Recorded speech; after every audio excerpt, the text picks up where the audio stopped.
যশোদা, আমার যশোদা মা, এ নাও ধরো। এটা কেন আজকে কি ওমেন্স এর জন্য বাবা দিচ্ছে, নাও বাবার থেকে, বাবারটা নিয়ে আসুক। কোথায় আছে বাবা? আমার বাবাও এনেছে। বাপি এনেছে দুটো, একটা বলছে একটা তোমার তরফ থেকে, একটা আমার তরফ থেকে। আমার মা, ওরে বাবা রে, আমার মা জান করছে। দাঁড়াও একটু দেখাই তোমাদেরকে। না না, আমাদেরকে দেখাতে হবে। এই যে কেমন হয়ে আছে। থ্যাংক ইউ বাপি।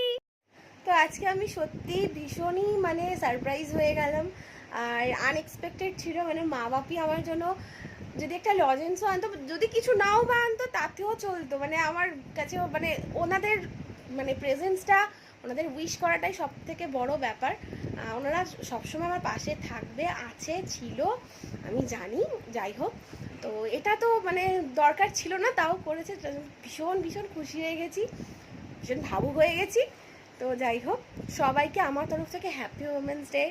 সবাই খুব ভালো থেকো আর খুব স্ট্রং থেকো প্রতিটা মুহূর্তে। আমরা মেয়েরা সব পারি, তাই না? তো আমাদেরকে খুব স্ট্রং থাকতে হবে, খুব ভালো থাকতে হবে, আর সবাইকে ভালো রাখতে হবে। তো চলো, টাটা, সবাই খুব ভালো থেকো।